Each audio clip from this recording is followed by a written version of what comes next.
Hello students, पिछली video में हमने प्रेपोजिशंस शुरू किया था जिसमें हमने यूज़ किया था ऑन, एट और इन। और अब हमने करने हैं आज टू, ऑफ एंड फॉर। मुझे उम्मीद है आपको use of on, use of at और यूज़ ऑफ इन अच्छे से समझ में आ गया होगा। ठीक है, तो आज हम करते हैं कि हमने टू और ऑफ और फॉर को कहाँ और कैसे यूज़ करना है। चलिए सबसे पहले यूज़ करते हैं हम टू। टू को हम कहाँ यूज़ करते हैं? टू इंडिकेट द डायरेक्शन और प्लेस।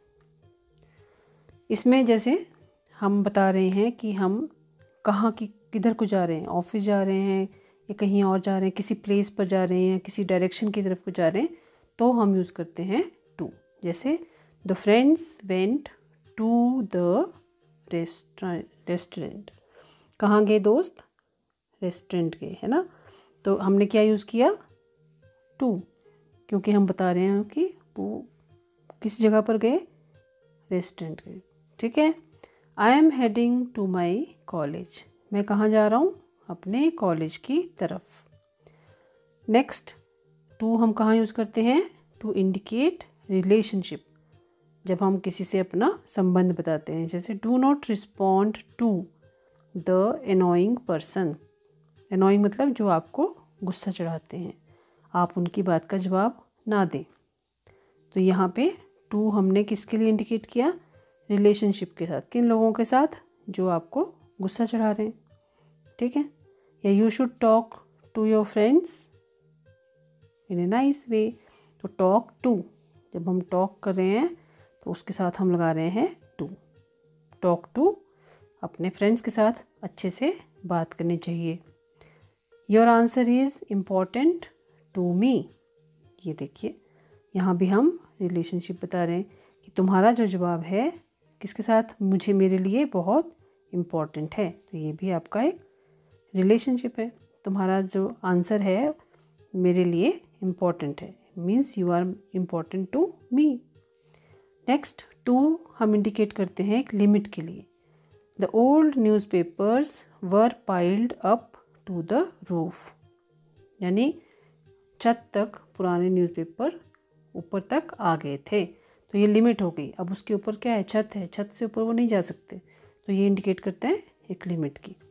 तो जो ओल्ड न्यूज़पेपर्स थे, पाइल्ड अप मतलब ढेर लग गया था उनका छत तक। तो यहाँ हमने क्या लगाया? To.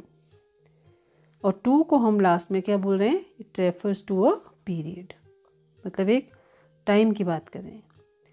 I am here from 10 to 5।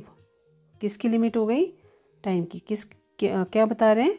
Period की, एक टाइम की बात बता रहे हैं कि मैं यहाँ 10 से 5। तो हमने टू का यूज़ जो किया यहाँ किया से। ठीक है। नेक्स्ट, अब हम करेंगे यूज़ ऑफ ऑफ।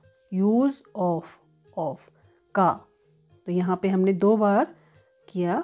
देखें, यूज़ ऑफ ऑफ। तो ऑफ का मतलब क्या हुआ यहाँ पे? का। किसका? ऑफ का हम प्रयोग कर रहे हैं कहाँ पे? सबसे पहले टू इंडिकेट रिलेटिंग टू और belonging to. Example, I always dreamed of being famous. Dreamed of, dreamed के साथ हमारा ऑफ लगा। किस चीज़ के सपने लिए हैं मैंने? हमेशा फेमस होने के।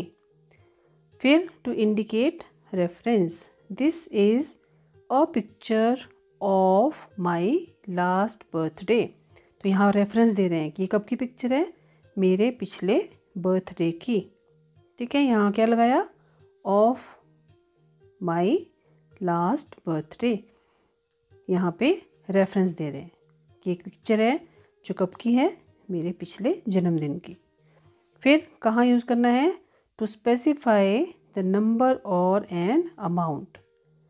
किसी संख्या को या किसी अमाउंट को जब आपने स्पेसिफाई करना है, बताना है, उस पर जोर देते हुए, जैसे a good number of people understand Hindi. तो यहाँ पे मतलब काफ़ी संख्या में जो लोग हैं वो हिंदी को समझते हैं। तो यहाँ पे आपने किस पे आपने जोर दिया? Number of people. ये देखिए क्या करते हैं बहुत से लोग, उन्हें हिंदी समझ आती है। ठीक है बच्चों, तो कहाँ कहाँ लगाया हमने ऑफ को?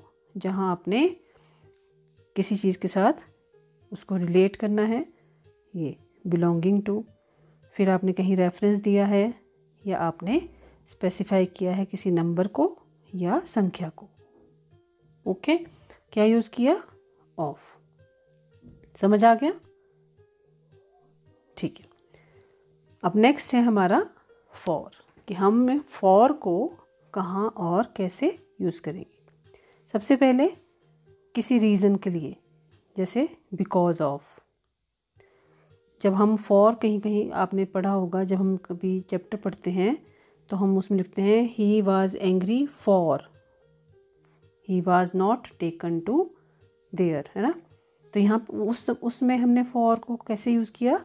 बिकॉज ऑफ की तरह। वो एंग्री था क्योंकि उसे वहाँ नहीं ले जाया गया था।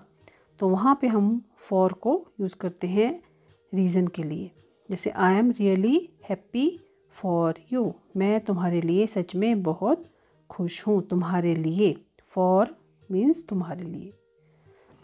फिर फॉर को हम कहाँ यूज़ करते हैं? टू इंडिकेट द ड्यूरेशन और टाइम, जब हम समय की या अवधि की बात करते हैं। जैसे एग्जाम्पल के लिए, I attended the session for 1 year only, कि मैंने जो सेशन अटेंड किया सिर्फ 1 साल के लिए। तो यहाँ फॉर का मतलब हुआ के लिए। और लास्ट में देखिए, फॉर हम कहाँ यूज़ करते हैं? To specify the use of something, जब हम किसी चीज़ का प्रयोग करने में बताते हैं। जैसे she is preparing for her final exam, किस चीज़ के लिए वो तैयार हो रही है? For her final exams. ठीक है, तो हमने यहाँ पे स्पेसिफाई किया किसी चीज़ का, किस चीज़ का? वो प्रिपेयर कर रही है, क्या? फाइनल एग्ज़ाम्स के लिए। ठीक है बच्चों, तो ये थे आपके आज के for, of and to as a prepositions हमने यूज़ किया। आपको समझ में आ गया होगा अच्छे से। अब आप इसकी खूब प्रैक्टिस करें और सेंटेंसेस लिखें, और उसमें ये आप ज़रूर करें कि एक ही सेंटेंस में आप टू भी लगा कर देखें, फिर आप उसमें ऑफ भी लगा कर देखें, और आप उसी सेंटेंस में फॉर भी लगा कर देखें, और फिर आप उसमें ये समझें कि ये सब हम जब उनको ऑन की जगह ऐट लगाएंगे या ऐट की जगह फॉर लगाएंगे या इन लगा देंगे या ऑन लगा देंगे, तो हमारे सेंटेंस में क्या फ़र्क पड़ता है, उसकी सेंस कैसे चेंज हो जाती है। जब आप इस तरह से इन सेंटेंसेस को करने की कोशिश करोगे तब आपको डिफरेंस समझ में आएगा, और तब आप कभी भी गलती नहीं करोगे कि आपको ऑन लगाना था या ऐट लगाना था। उसके लिए यही प्रैक्टिस करनी है आपने कि एक ही सेंटेंस में आपने ये 6 के 6 जो हमारे प्रीपोजिशन के वर्ड हैं सबको एक एक करके यूज़ करना है। फिर देखना है कि इसमें सबसे सही जो है वो कौन सा बैठता है। जब आप ऐसे प्रैक्टिस करोगे फिर आपके सेंटेंस कभी भी रॉन्ग नहीं होंगे। ठीक है बच्चों, तो अब आप इसकी प्रैक्टिस करें और सेंटेंसेस लिखें, घर पर रहें और घर पर रहकर अपना पढ़ाई करते रहें। बाय बाय बच्चों, हैव ए नाइस डे।